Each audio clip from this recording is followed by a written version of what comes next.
Old Hollywood is known for its glitz and its glamour, but a lot of shocking things went on behind the polished facade. It may be tempting to think that Hollywood today has reached its lowest point in regard to its ethics and those of its stars.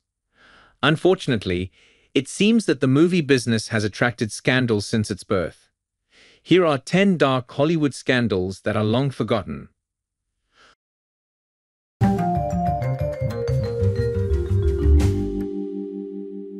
Hollywood scandals. Studio-mandated abortions. Undoubtedly, the most controversial of the Hollywood scandals was mandated abortions. Back in old Hollywood, the studios decided when it was right for an actress to have a baby.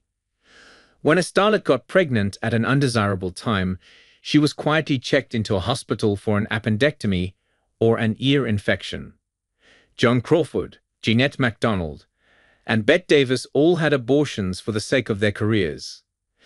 Tallulah Bankhead's biographer said that she had abortions like other women got permanent waves. Jean Harlow was not only forced to get some rest, but rumor says she was forbidden to marry the father, actor William Powell, because MGM thought a wife couldn't be a blonde bombshell. And then we have poor Judy Garland again. In 1941, she became pregnant at 19, but the studio still wanted her to play the part of an innocent child, not a mother. MGM and Garland's mother arranged for her to have an abortion, and did the same thing again 2 years later. Jerry Lee Lewis married his 13-year-old cousin. Jerry Lee Lewis had already been married twice before he wed his cousin, Myra Gale Brown, in 1958. The big scandal wasn't that they were related, but that he was 22 and she was 13. Okay, so technically she was his first cousin once removed. She was the daughter of Lewis' cousin J. W. Brown, but it was enough to make the singer's career hit the gutter. It was something that marked Jerry for life. Myra told Q Point. We kept thinking every year, every 6 months, that it was going to go away, they're going to stop talking about it, and it just didn't happen. But it brought me and Jerry very close, and we had 10 incredible, wonderful years together after that. Clark Gable had a secret child. When he starred in 1935's The Call of the Wild with Loretta Young, leading man Clark Gable got a little more than he bargained for. That extramarital affair produced a daughter, Judy. Young tried to hide the baby by leaving the country as soon as she started to show, then giving birth in California, taking the child to an orphanage and adopting her.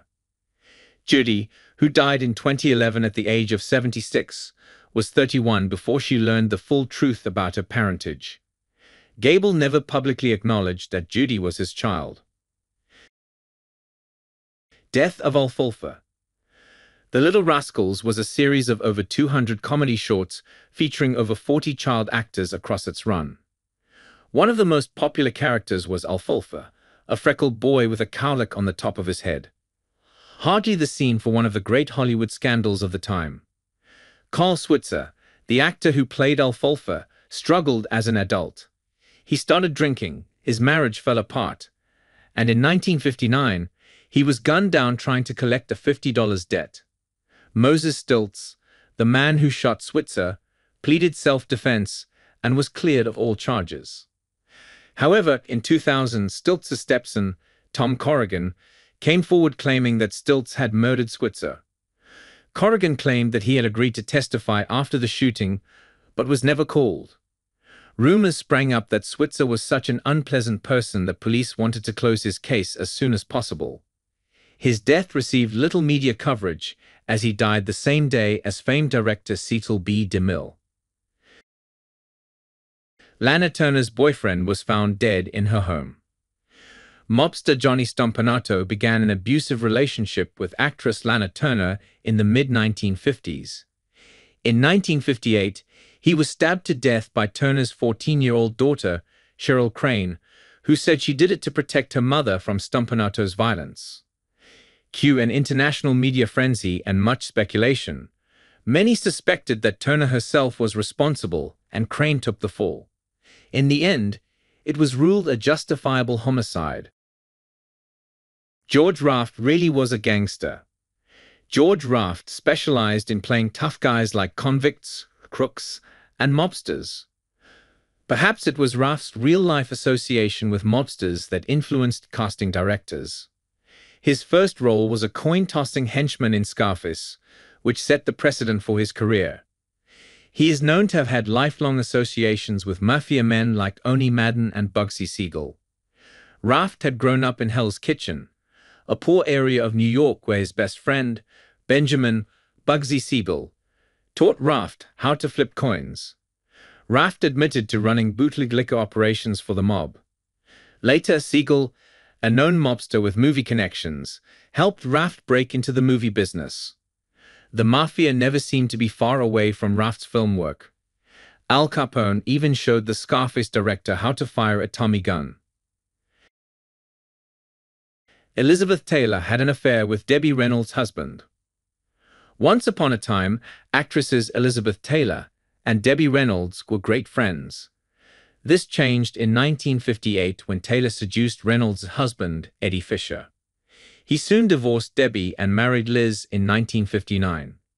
At the time, Reynolds had just given birth to their son, Todd, and already had a 2-year-old daughter, Carrie Fisher, who later starred in Star Wars.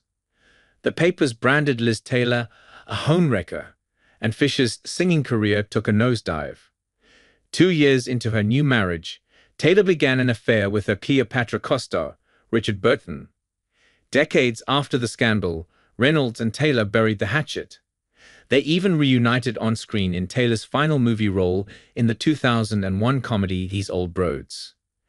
Written by Carrie Fisher, the movie contains numerous inside references, including Liz and Debbie's characters mocking their common ex-lover Freddie.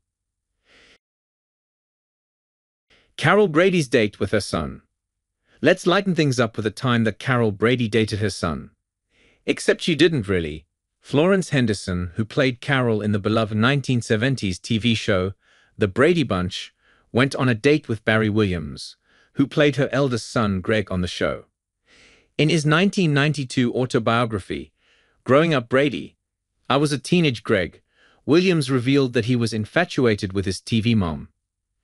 When he was 16 and she was 36, they went to a restaurant for dinner. However, it's worth noting that the date ended with a peck on the cheek, at which point Henderson went home to her husband and 4 kids. I had no idea that his intentions were to date me, Henderson said. It made for a good story, though. Joan Crawford starred in at least one adult film. Before she became a movie star, Joan Crawford appeared in at least one pornographic film. As the story goes, MGM spent years and hundreds of thousands of dollars tracking the movie down and destroying it. Crawford was one of MGM's biggest stars, so when Studio Brass found out she starred in pornographic Short Velvet Lips as a teenager, probably while underage, the gloves were off. Allegedly, MGM's notorious fixer, Eddie Mannix, partnered with the mob to track down extortionists asking $100,000 for the film. The extortionists were given a choice: accept $25,000 for all negatives, or the mob would take them out and take the negatives. In another version of the story, Mannix simply shelled out $100,000 for the negatives. When Crawford left MGM in 1943, she paid the studio $50,000, an unusual move. Many historians believe she paid the studio back for acquiring and destroying the negatives to Velvet Lips. Charlie Chaplin kept marrying teenagers. Charlie Chaplin was a beloved comedic figure of the silver screen, but his love life was scandalous even in his time.